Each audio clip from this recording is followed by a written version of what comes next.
If I waited to clean up the yard before I started filming an episode, we'd never get anything done, guys. So yeah, it's a mess over here. But here's the focus of this video. We got a pretty nice machine here that I got in for a trade. I sold a Craftsman tractor to a friend, a customer, and he traded in this for a couple $100 because it doesn't run, it doesn't drive, and likely one of the hydros is toast. So yeah, it looks amazing, and it's even better when you see that there's a full bagger system with it too. But this thing is going to need a lot of care, and I haven't tried a single thing with this. So come along and we're going to see if we can't fix this.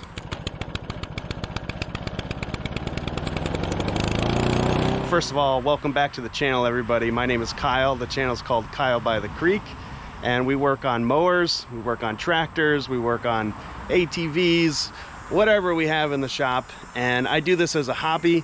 I'm actually a teacher, but for me, this is a great side hustle. I make a little bit of extra money by fixing machines and selling them on Facebook Marketplace. So if that sounds interesting to you, stick around, and we're going to try to get this zero turn up and going. So what do we have here? We have a Timecutter SS 5000. It's a 50-inch cut. It's in amazing shape. Yeah. It's got a Kawasaki 21.5 horsepower twin cylinder engine. Yeah, like I said, it's not currently running. I mean, it probably should run. He didn't have it running when I went to pick it up because the battery was dead and he just hadn't touched the thing in forever. So, you know, I was like, okay, well, I can't see if anything works on it. He's like, yeah, I get it. So we, you know, just settled on a couple $100 worth of value off of the tractor that I was selling him. So we should be able to hear this run today. So let's start with the engine. Okay, we're gonna hear this nice Kawasaki run. Here's something that's kind of interesting. So he was like, something is horribly broken on this, and I was like, yeah, that's not the worst. You know, that's likely just an idler pulley where the bearing seized. And so he thought this might have been even like a transmission part or something. So it's not going to drive with that missing, and the belt is sitting here like this. So yeah, so drive belt is off, idler is destroyed, so we're not going to see this thing moving necessarily, but we should be able to get it running, and I suppose it would even mow, right? I think everything else would be connected, so we might be able to see if the deck works. So yeah, let's start there with that Kawasaki and see if we can't hear it fire off. All right, we got the battery jumper on. The choke cable is broken. He did tell me that. He said what he would do is he would reach around here and manually operate the choke. All right, let's give it a try here.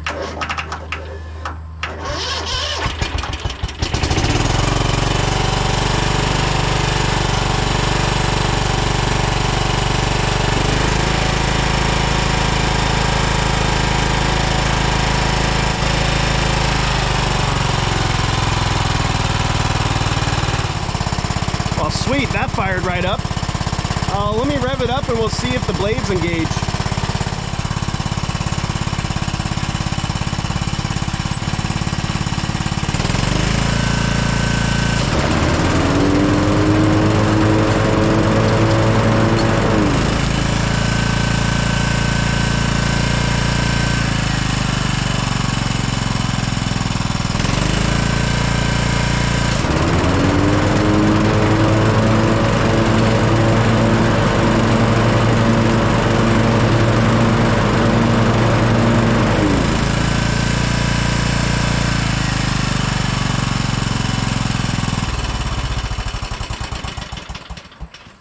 Well, that's some serious motivation to get going on this project, huh? That thing sounds amazing. That started right up, no problem.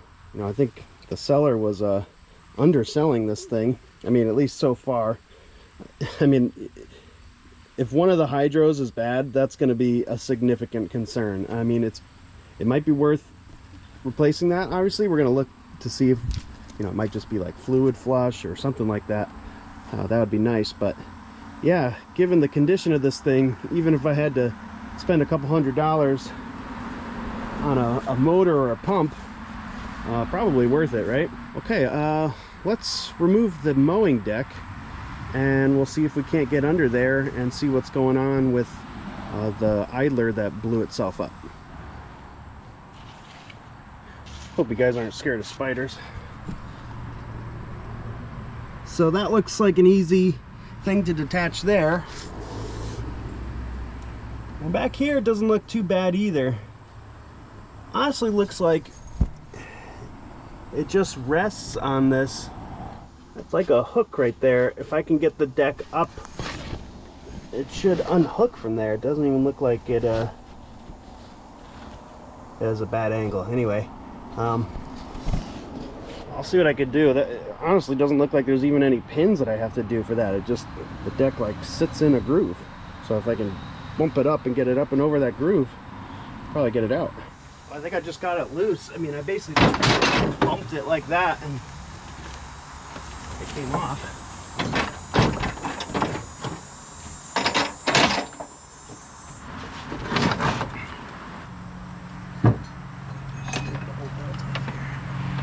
Long belt.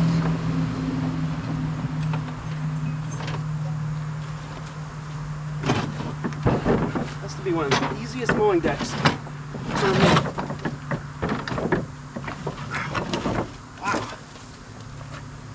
Fantastic. Alright, I just decided I'm parting this thing out.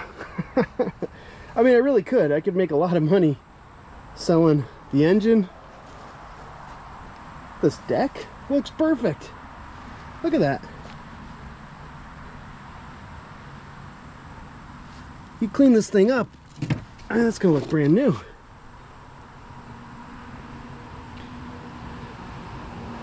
Wow. What nice condition. Alright, so we'll try to get a look underneath here. Maybe I'll push it out into the yard a bit, see if we can get the front up on ramps or something. I'll take you underneath and we'll see what happened to that idler.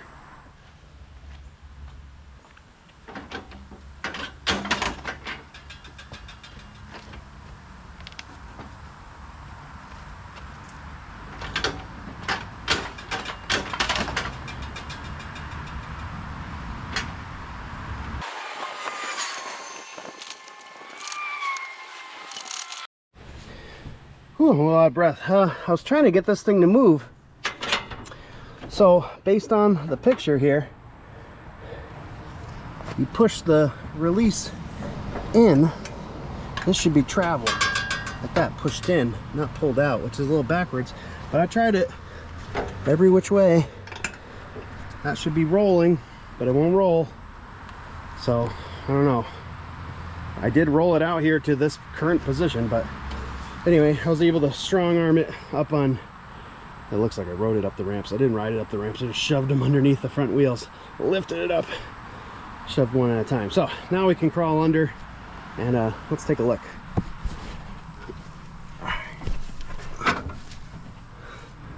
Where would a pulley be? Yeah, I see a tensioner on the other side. This is like the wrong side to be looking on. But I actually see an intact tensioner. I don't know if you can see that spring right there. It's attached to that. Alright, let's see. I gotta get you and myself a better angle here. There's one thing I noticed. The brakes, the emergency brake is definitely engaged, so that's why I'm not able to move it. So, you know, there we go. See, that has to come out. Oh, now we're moving. I should not be underneath it. Okay, let's figure out why that's happening. I figured out the parking brake thing. It's actually electronic. So if I hook up power and turn the key,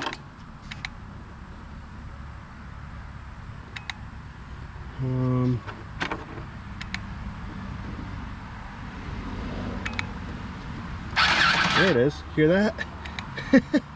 That's the emergency brake letting go. Yeah, now I can pull this thing with one hand.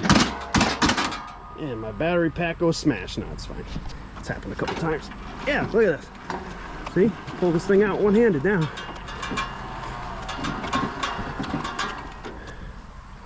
All right. That's how you do that. Okay. Dragged it up the ramps. All right, let's take a look under here.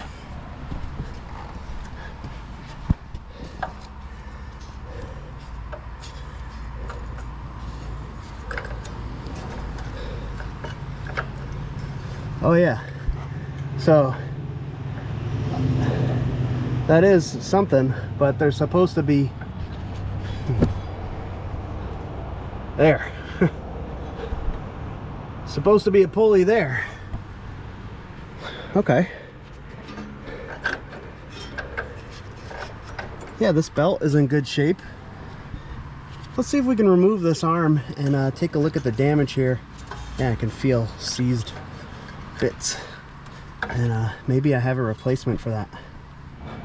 I have a 1/2 inch socket on my impact here.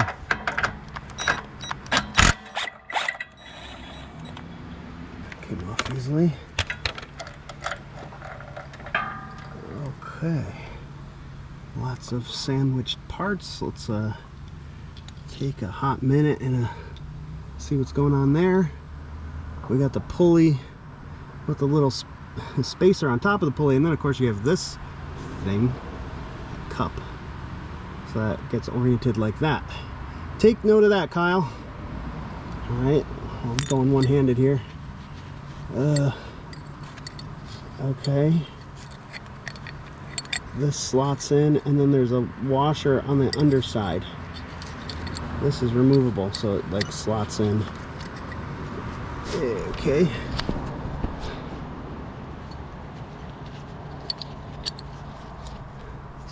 Like this. Yeah? Okay. Alright, over here, that's where the thing blew up. So let's look into that. Yep, some of you have seen that before. So that got all seized and just ejected itself. Alright, so we should be able to take that apart no problem.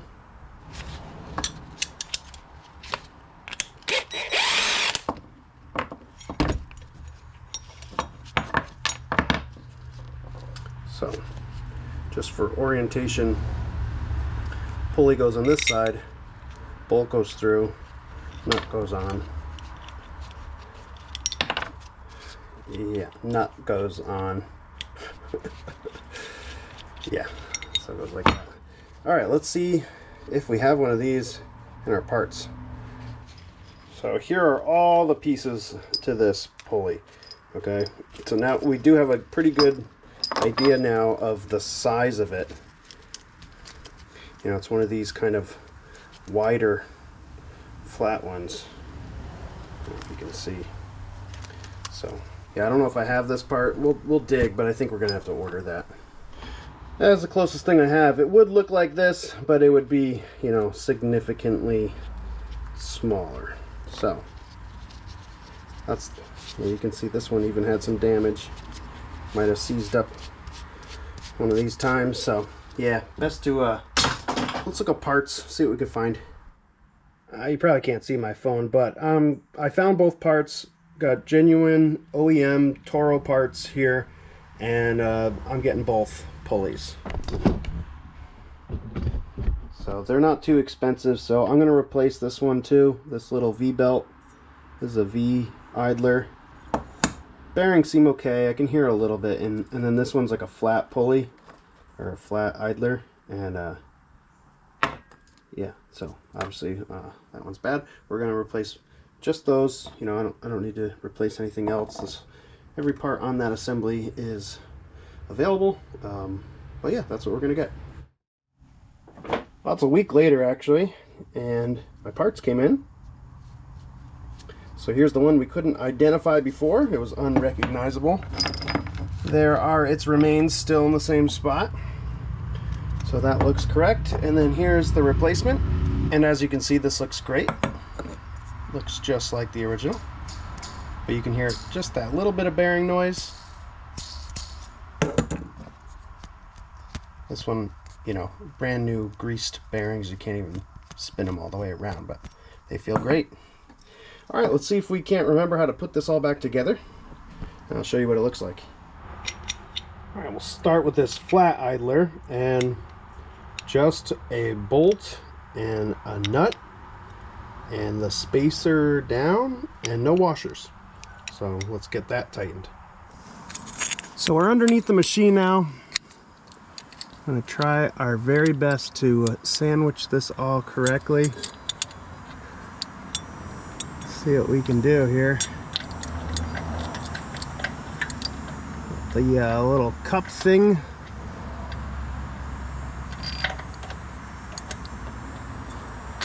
And we got the V pulley and the arm itself. Some pieces of grass, just kidding. Got a washer and then the nut. Dial back our impact a bit and let's tighten that down.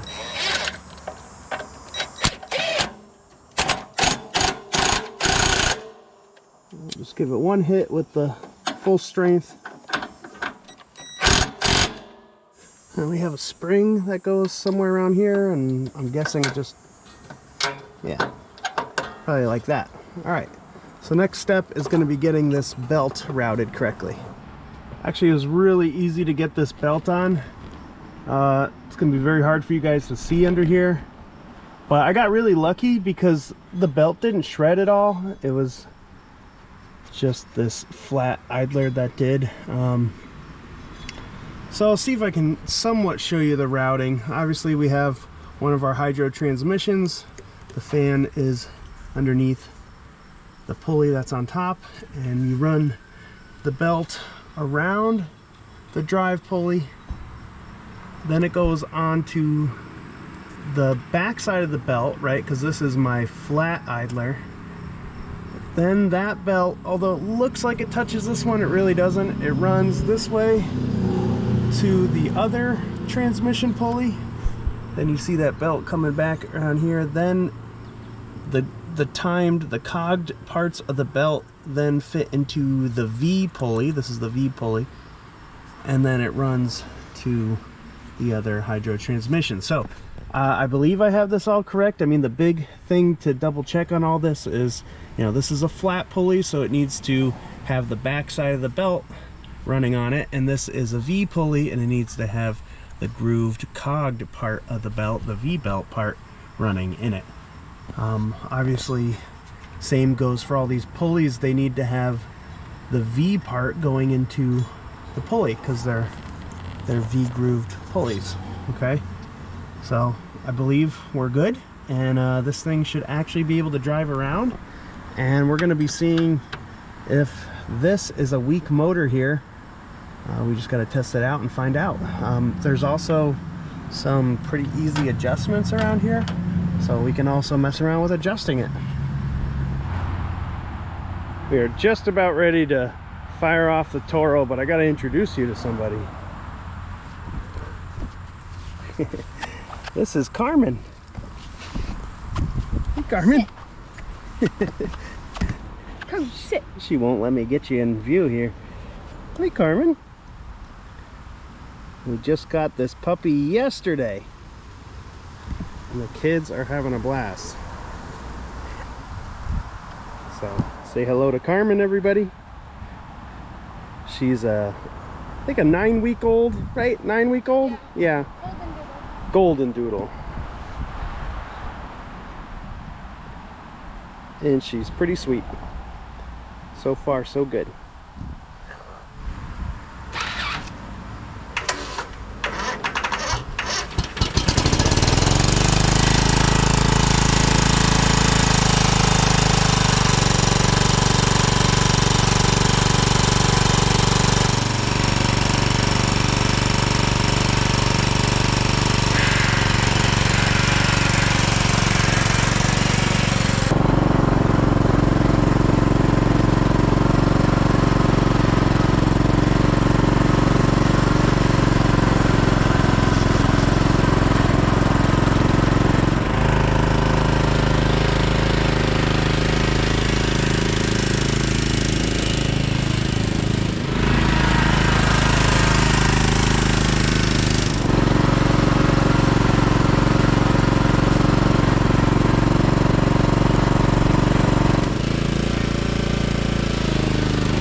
Seems to be the case with most V-twins. They only run on one cylinder. So I think this is going to be the root cause to most of these issues right here. I don't think that hydro is all that bad. It might need a little bit of an adjustment as far as tracking goes, but the whole thing seems pretty strong to me. And the lack of power is definitely going to happen when you only have one cylinder running here. So let's see if we can't figure out why this thing is only running on one cylinder. Is it spark related? Do we have a blown connecting rod? Do we have some valve issues? But obviously this was really successful as far as the drive system goes. All of that pulley stuff that we did and the belt routing, that's all correct. So that is great. And seems like all the electrical is good. We do need a good battery in here, but we're jump starting it right now. I didn't check to see if it's charging the battery, but kind of pointless with the dead one that we have on there. So yeah, all right, looking into this cylinder.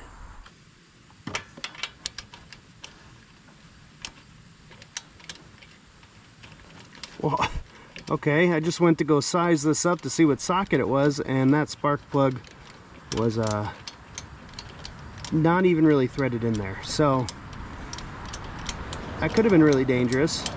Probably should have checked all that. Looks like an okay plug. It was all oily, but yeah, we're gonna want to see if this has spark. So we'll be checking it. Wow, look how oily it is. That's weird. We'll be checking it right there.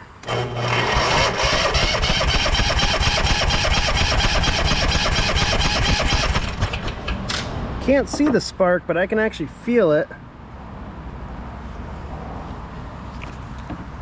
So it might just be weak, or this plug might be fouled. It's definitely all oily, so let's try it again with a different plug. All right, let's try it with a new spark plug in.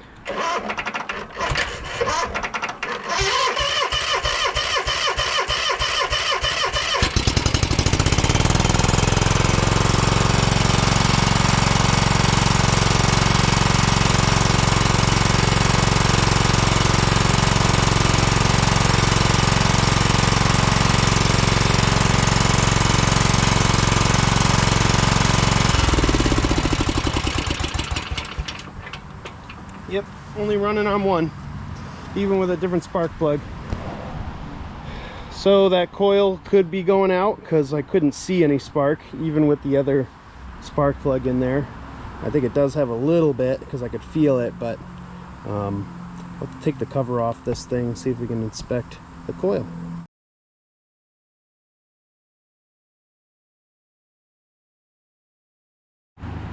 There's our coil. Looks like there's a little bit of chewing going on there, but that would just be our ground anyway. I mean, everything looks pretty good under here. So yeah, we'll have to pop off that coil and test it and look up some parts. So this is what the coil looks like. It's pretty rusty. So I'm gonna clean it off. We'll run some tests. We'll see what we get out of this thing. Okay, by no means an expert here, but let me set my multimeter to ohms and show you what I'm getting for readings. So I'm gonna check both windings of these coils and we'll see what we get for numbers. I actually have both coils out. This is the bad one, this is the good one. So let's check one of the windings here. About 20 kilo ohms, I think is what there's a K up there. So that's from the high tension lead, the spark plug boot, to the metal on the coil. And then I believe the other way to do it is to go on the metal on the coil and then on the ground tab. Okay, here we go. 5.6 ohms. There's an M next to it. I think that just, I don't know what that means. But so let's try that same test on the good coil. So 5, maybe a little lower. I'm gonna say low 4s, okay? All right, let's do that first one where we go into the spark plug boot and then onto some metal. and 21, maybe a little higher than the other one, 21 kilo ohms, I guess. So to me, these are testing the same. So since I cleaned this one up, it might have been rust that was getting in the way, and this one sure does look rusty, but we're gonna make it look like this bad one here. So we'll just give this a light cleaning, and I'm gonna put this all back together here, and we'll see if that makes a difference. When I put these back together, I mixed up which one was which, so I guess this is a real test.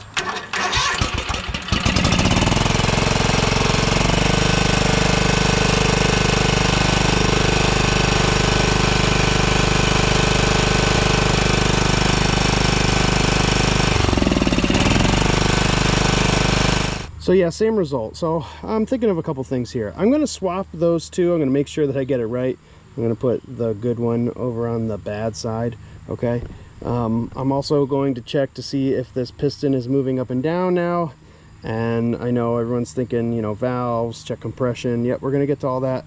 You're just watching me go through it.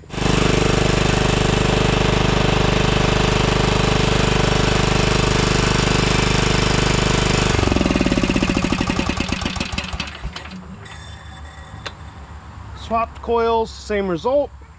So that does tell us that both these coils are good. So we don't need to go and source a new coil. So it's not a spark problem. It is a side of the engine problem. So, all right, let's check on whether or not that piston's moving up and down, and then we'll check on valves. All right, the big money question. Does the piston move? Ah, she does. Okay. All right, so probably a valve issue. Let's get that valve cover off. Ah, you missed it. Just got this off, and yeah, looks like carnage in here. I gotta get some paper towels quick. All right, the first thing I notice is it looks like this stud backed off. Actually, I don't think anything's broken, remarkably. I don't even think this push rod is bent. All right, that is definitely an issue. Okay, let me get some paper towels. We had what looks like our exhaust rocker coming undone, the rocker stud. Looks like it backed out. All right, so this is like seconds away from coming completely undone. I'm gonna take it all the way off here. So probably gonna want to put some Loctite on here. All right, there we go. Whew. The little stud where it kind of anchors it is a bit chewed up, but it's still there. That's like where that part goes. So we got lucky there because it didn't break that completely. All right. So it looks like what we'll have to do is separate the rocker from this pivot bracket. That way we can tighten down on this bolt. Obviously we don't want to go crazy because this is just soft metal, but we'll put a little, looks like there was some sort of Loctite on the end of that,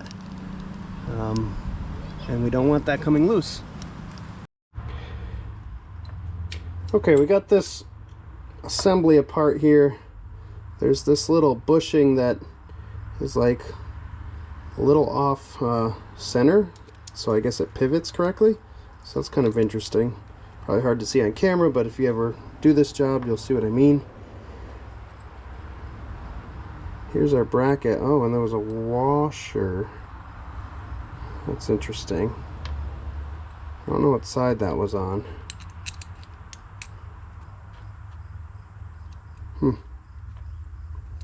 Might have to look up a diagram to see if that was on the nut side or the bolt side, because there's only one. All right, anyway, this bolt that holds on the rocker is 10 millimeter, and the nut is 10 millimeter. This bolt is 13 millimeter. and that's going to go into the head like that. We have a little red thread locker here, and I'm just going to use a little bit, and I'm sure, you know, on the internet you could probably never use the right kind of thread locker. It's either the wrong color or the wrong brand. Yeah, so that's what I'm using. I'm gonna get that on there by hand, make sure it's secure but not too tight. Don't want to break anything. And then we'll come back and we'll figure out the rocker. Just want to try to correct something. The notch is up here. It's not this kind of egged out one that I was displaying before. I know you cannot see. It's not that lower one. It's the upper one. It goes like that. So when you're putting this back together, make sure it goes like that. Okay, there are some real peculiar things with this rocker setup. All right, so let me see if I can point them out to you. Okay, again, this piece which slots in there on the rocker has a hole drilled into it, but it's not centered. Now, on the other side, there's not only, of course, the non-centered hole, but there's a flat spot on that hole at the top. Okay, now there's a flat spot on this bolt as well, right here. So you would think that they would line up, but if you do that, the bolt only fits in there so far. Really what you're supposed to do is do that on the opposite end, and that acts as like a keyway or a lock, I suppose. So the whole system, when you get it correct, goes like this. Flat spot not on the top, flat spot on the bottom, meaning here, washer, bolt, and you got to manipulate it so that it does go all the way in, and that leaves you with enough thread on that bolt to get that 10mm nut on. So in the end, the whole thing goes together like that. I know, kind of strange, no idea if I'm explaining that well, but just from trial and error, trying it right now, that's what I came across. One other thing, the top valve had a bent push rod. So although the rocker didn't fall apart like that other one, we're gonna have to sort that out, look into that. Okay, we have this one put back together and our rocker's moving up and down. I believe the way you adjust the valve lash on this is just by tightening this down until you get the right clearance. That's the best way I'm going to describe it right now. This is the very first time I've ever tried to work on a Kawasaki like this. At first I thought it was like self-adjusting valves. Now I don't think so. I think with the way that hole is off center in there, if you tighten this, you can see the clearance closing, and I think I have it in a good spot. And I figured out why this push rod got bent. I'm not going to really move it, but I'd imagine it would be like a tappet valve in there that pushes the push rod. That would be kind of like how a Briggs or a Kohler would work, and that was seized a bit. I had to push on it and it down in there, and it popped it loose, and now this push rod will move up and down. Before it was not moving up and down. So we got that sorted out, and I got this push rod straightened out. So I'm going to see if I can put this all back together here, and we'll have to do some sealant silicone on that, because that used to be a gasket. So I'm going to have to clean up all this surface and seal that. So yeah, a bunch to do here, but I mean, so far this is really good news.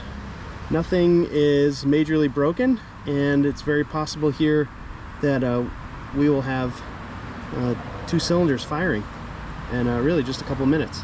Regarding valve adjustments here, my sincere apologies to anyone who knows what they're actually doing here, but I do think I figured out a better way to do it.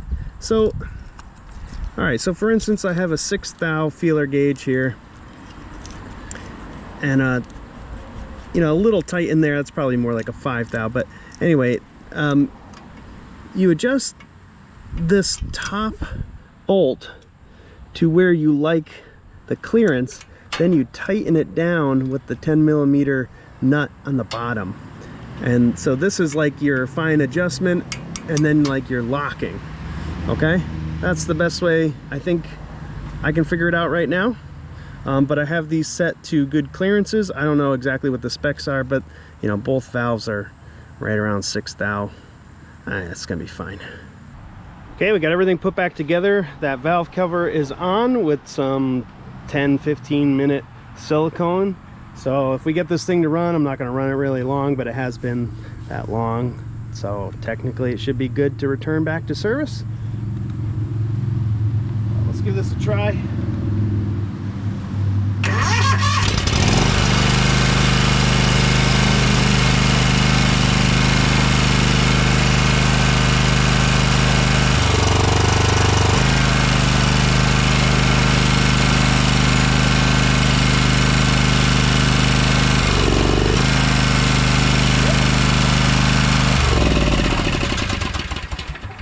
You can see a lot of smoke coming off the engine. That's because one side has not run in a while. We got 2 cylinders, guys. I bet this thing is gonna mow great. I bet there's nothing wrong with that hydro either. I think it's gonna mow and move great. I would not doubt if all of the symptoms the previous owner was dealing with were all related to this thing only running on 1 cylinder, which would be pretty amazing if this thing could cut and move at all with just 1 cylinder, because most of the time, at least the ones I've come in contact with, it pretty much dies right away when you try to run it on 1 cylinder and when you try to mow with 1 cylinder.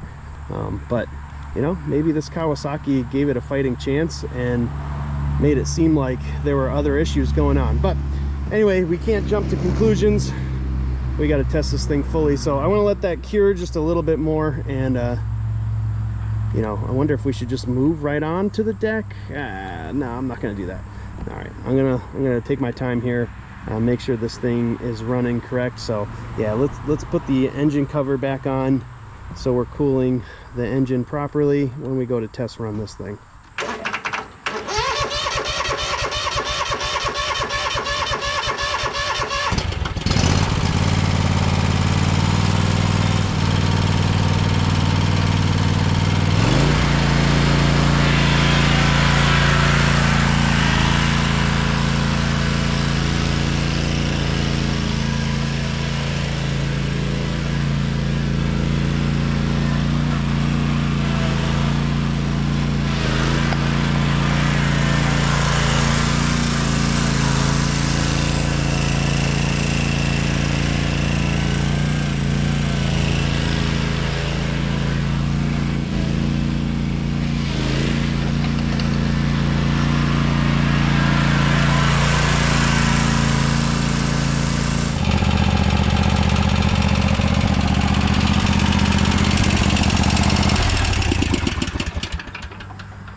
I think the engine is perfect.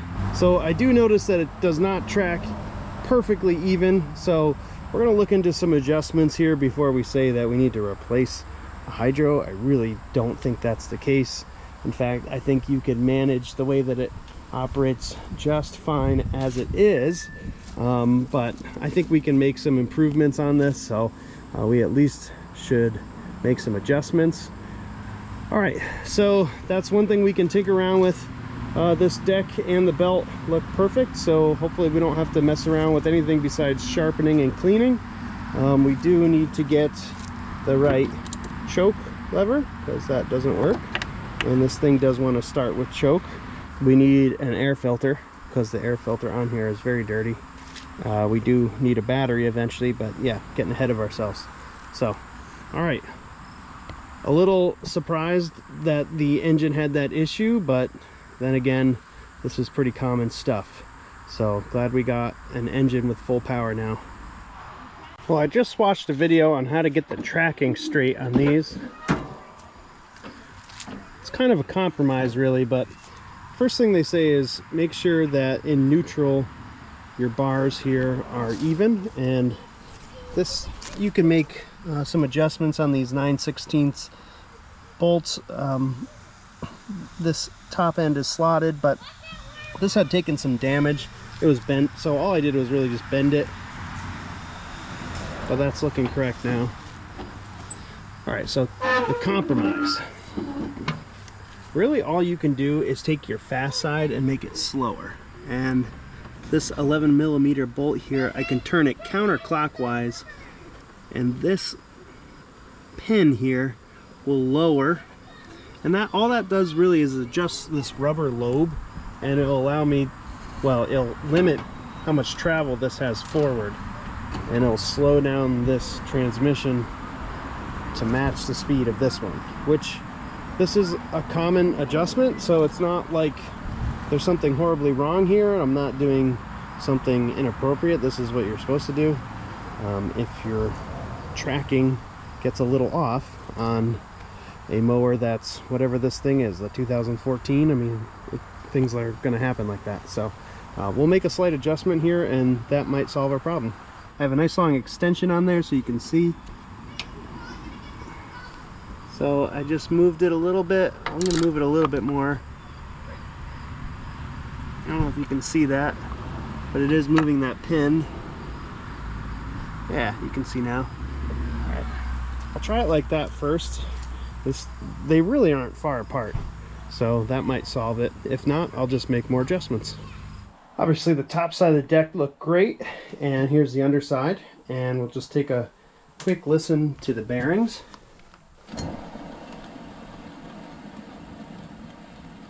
That is beautiful.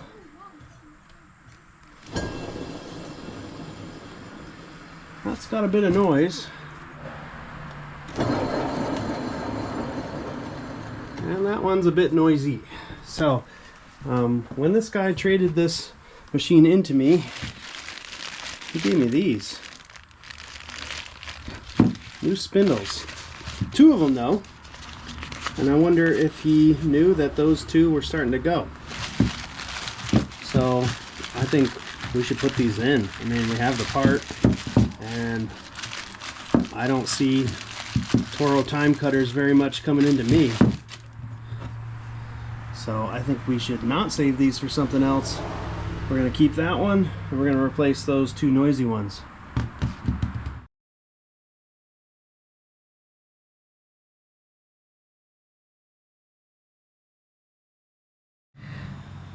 Only 1 casualty out of 8, so I don't think that's bad. A replacement bolt should be fine. So we'll flip the deck up and we'll remove the shaft from the spindles and replace those old spindles with new ones. That easy.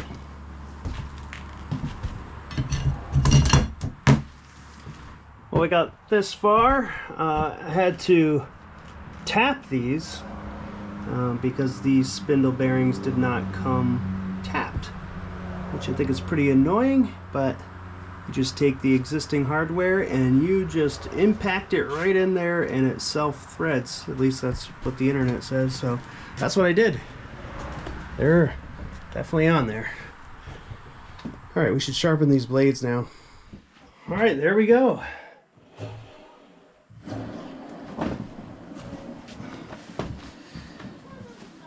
Two new spindles and one that's perfectly fine.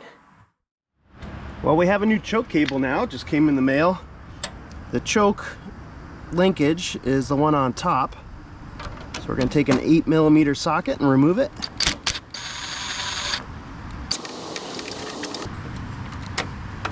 And then I'll take you up to the controls to show you what to do up there. I think the easiest thing to do is to remove these 3 Phillips head screws. And then this panel should lift out. And then we'll just unscrew that nut. And that nut should just drop out at the other end of the cable, and we should be able to remove this. This is a 14mm nut. On the new part, it's actually a 5/8. Just give me a second and we'll unscrew that and we'll get this off. We've got the morning crows coming out to greet us.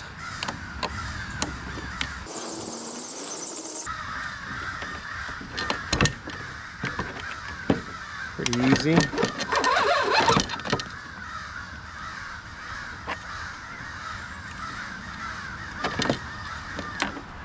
So here's the new one. it's got this bend in it, so you can't just use any old choke cable. You really have to use this one. And we're going to take off that nut, drop the other end of the cable in, feed the cable in, and get the nut back in there. And I'll begin threading this, and I'll tighten it down. Like I said, it's a 5/8.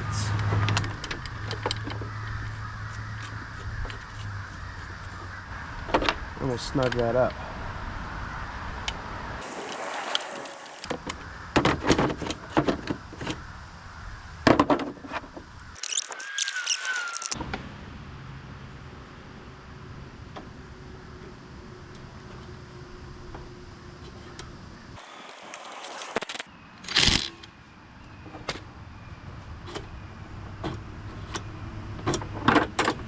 All right, there we go.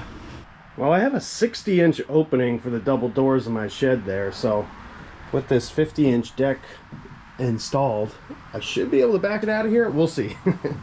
All right, I got the junk battery out of there. We're going to talk about doing an oil change on this thing.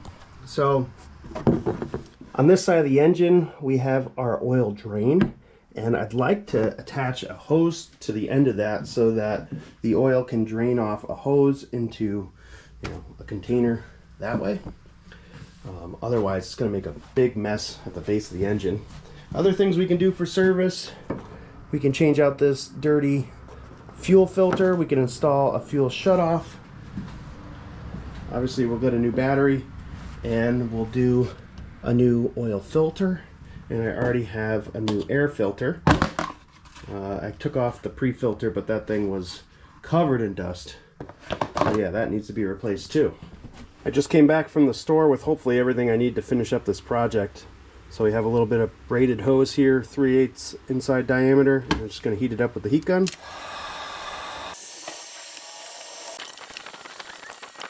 So now we have an oil drain hose. A lot easier to service this engine with that on there.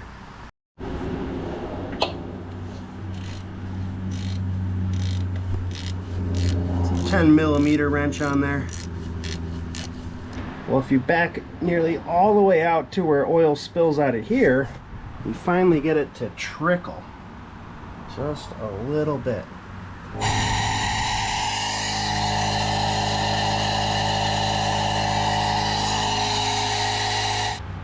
Get the oil filter loose here.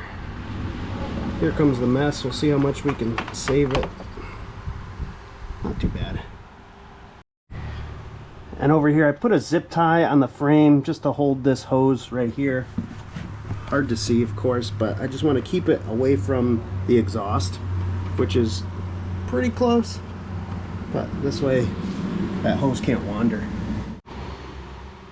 I had a Kawasaki oil filter for it. I dated the filter August 13th, and we're about to fill up with oil here. I just looked up the oil capacity. This takes 2.3 quarts, which seems like a lot to me, but let's put it in.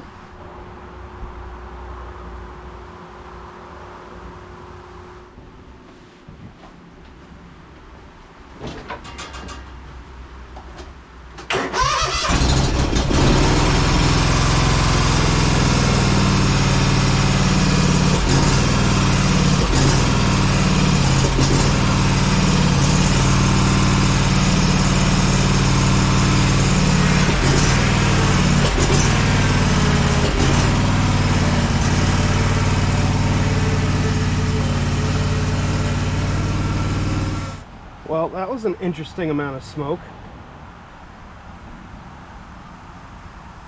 This thing is way over full on oil. 2.2 quarts. That's what it said. And I'm doing this correct. For correct oil level, do not turn cap on threads. This is true for most Japanese engines and some of the more modern ones. Way over full. I'm going to run it for a couple more seconds, see if we can't get that oil filter to fill up some more, but I'm gonna have to drain some oil out.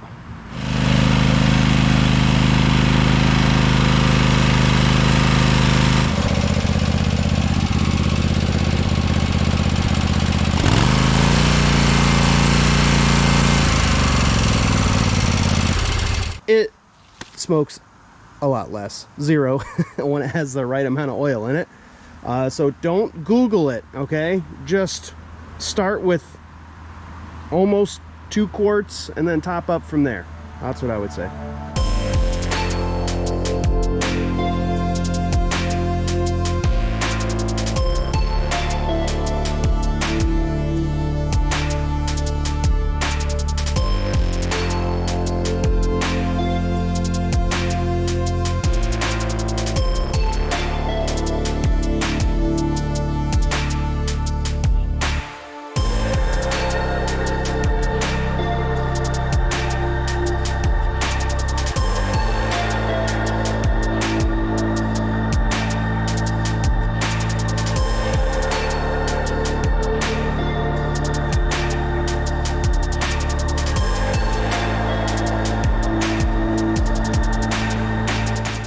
How good does that look all cleaned up?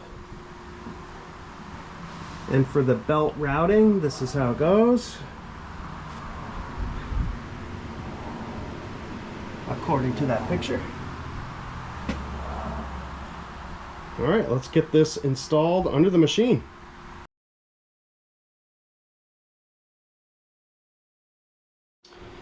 I stopped the time lapse there just to level the deck. The front was down too much. It was not level when the deck was all the way up, but that's a lot better. You can mow some taller grass now. All right, let's get this thing cleaned up. We'll do a pressure wash.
We just had it cleaned up real nice, but we really wanted to test this one.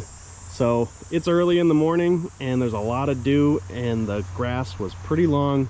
It's been hot and wet this summer in Connecticut. And so we just did this whole area. And I did some of the hill. The last time I cut this hill was with that DR field and brush mower. The steep hill video that nobody watched. Cool video though, you should watch it. I'll link it right there. Anyway, so that was the last time this hill or area of my yard down by the creek was mowed. The grass is pretty tall, thick and wet, and this thing did great.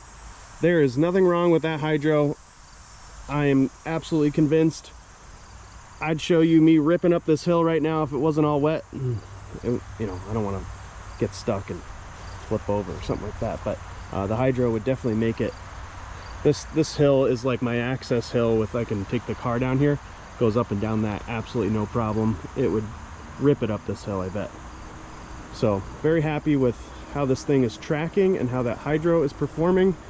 I wish, you know, it was a little bit higher. The highest setting on the deck, you can see it's like 4.5 inches or whatever. That's not crazy high, obviously. This is a lawnmower. It's not meant to, whatever, be a brush cutter. But so yeah, some of the wet grass was clogging up the chute now and then. I could get a bungee cord to lift up that grass deflector. That would help out, you know, things like that, normal stuff when you're mowing. But absolutely performing perfectly. Yeah, nice machine. Let's park it up the hill. I have to wash this down before we list it for sale.